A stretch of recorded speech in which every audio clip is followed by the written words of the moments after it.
Some games are legendary, masterpieces of their time that pushed boundaries, shaped genres, and left unforgettable memories. But not all classics age gracefully. Today, we're revisiting some of the most iconic games from the 90s and early 2000s to ask one simple question. Are they still worth playing today? Whether you're a retro enthusiast or a newcomer curious about gaming history, I'll help you decide which of these classics deserve your time and which ones are better left in the past. Let's dive in. GoldenEye, a pioneer of console FPS games and a nostalgic treasure. It broke new ground on the Nintendo 64 with its split-screen multiplayer and cinematic missions. But now the original version feels clunky with awkward controls, low frame rates, and mechanics that haven't stood the test of time. A remake launched in 2010 with modernized gameplay, and a re-release hit Xbox and Switch in 2023. Still, unless you have nostalgia for the original, newer players might find it more fun to remember GoldenEye than actually replay it. Half-Life 2, a benchmark in game design, storytelling, and atmosphere. The physics engine still impresses, the world building is masterful, and the pacing is nearly flawless. Even today, it feels modern, a must-play for anyone serious about video games. Driver.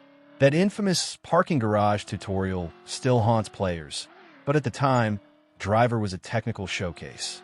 Unfortunately, the stiff driving mechanics and shallow gameplay don't hold up today, especially with so many better open-world driving games around. A product of its time. Need for Speed Most Wanted, considered by many the best in the NFS series. With exciting police chases, a satisfying career mode, and stylish presentation, it captures the essence of arcade street racing. It's fast, fun, and still a visual treat. For many fans, Most Wanted was the definitive street racing game. SpellForce, The Order of Dawn. It had a bold vision, mixing real-time strategy with classic RPG mechanics in one epic fantasy world. But with today's standards, the original SpellForce feels painfully clunky. The slow pacing, awkward UI, and rough pathfinding make it tough to revisit. If you're curious about the series, you're better off trying SpellForce 2 Shadow Wars, which refined the formula and remains the high point of the franchise. In fact, Shadow Wars is the one fans would love to see get a proper remake. Super Mario World, a timeless 2D platformer that still holds up incredibly well today. It took everything great about the Mario formula and elevated it with vibrant 16-bit graphics, tight controls, and brilliant level design. It introduced the world to Yoshi, added secret exits and hidden paths, and packed in tons of creative variety across its stages. Red Faction. Its destructible environments were groundbreaking back then, but outside of that, Red Faction feels pretty by the numbers now. The story and shooting mechanics don't quite land anymore, and what once felt fresh now comes off as fairly generic. Worth a revisit only if you're feeling nostalgic. Prince of Persia, The Sands of Time. A perfect mix of platforming, storytelling, and swordplay. The fluid parkour system and the rewind time mechanic still feel innovative. It may not be technically cutting edge anymore, but its design holds up, especially if you've never played it. Perfect Dark, ambitious spiritual follow-up to GoldenEye. At the time, it was impressive, but like its predecessor, it's bogged down by technical limitations and aged gameplay. A remaster might be worth trying, but the Nintendo 64 original is hard to return to. The Secret of Monkey Island, a hilarious, clever, and surprisingly timeless point-and-click adventure. The humor lands, the puzzles are inventive, and it remains a shining example of what narrative-driven games can achieve. The special edition with voice acting and modern UI is great for new players. Syphon Filter. This early stealth action title had its moment, but time hasn't been kind. The stiff animations, awkward controls, and clunky aiming mechanics make it hard to revisit, especially compared to modern stealth games or even Metal Gear Solid from the same era.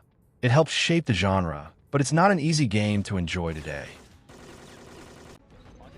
Command and Conquer Generals. A faster, more modern spin on the classic Command and Conquer formula. Generals introduced distinct factions, flashy explosions, and streamlined gameplay that made it incredibly fun and accessible. The 0-hour expansion added even more depth and variety, helping the game remain a fan favorite for years. Still easy to get into and a blast to play, a great entry point for anyone curious about classic RTS games. SimCity 3000. A solid city builder for its time, with charm and depth. But now it's overshadowed by SimCity 4 and other modern city builders that offer more complexity, better tools, and smoother interfaces. Still worth a look for nostalgia, but not essential in 2025. Sid Meier's Pirates.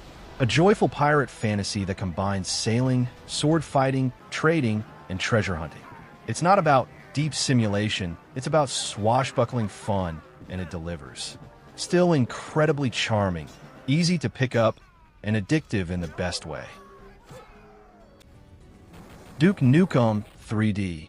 Back in the 90s, Duke Nukem 3D was a cultural phenomenon.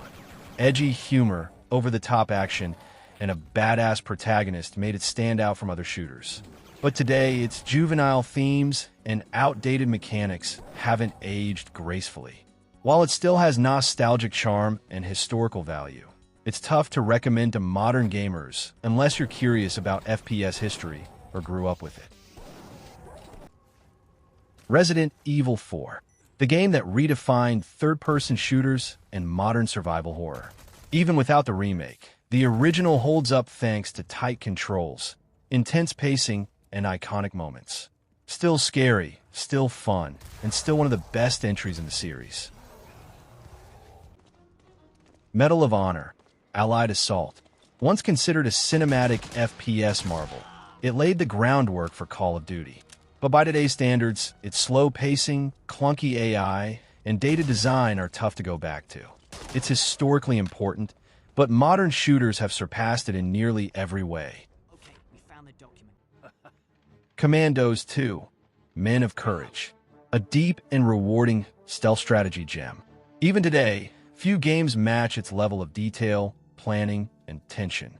The remastered version brought it to modern systems, but the core gameplay is still brilliant. If you like brainy tactical challenges, it's absolutely worth experiencing. Black and White. It was groundbreaking at the time with its moral alignment system and gesture-based controls, offering a unique God Sim experience. The concept was ahead of its time, but the gameplay feels rough around the edges now. The creature's behavior is often unpredictable, the mechanics can be unintuitive, and the pacing drags. While its ambition deserves respect and maybe even a modern remake, the original experience just doesn't hold up well for most players today. Age of Empires 2, an RTS that refuses to die, and for good reason. The definitive edition revitalized this legendary strategy game with improved graphics, new content, and modern quality of life features. It remains one of the most finely tuned and enjoyable strategy games ever made.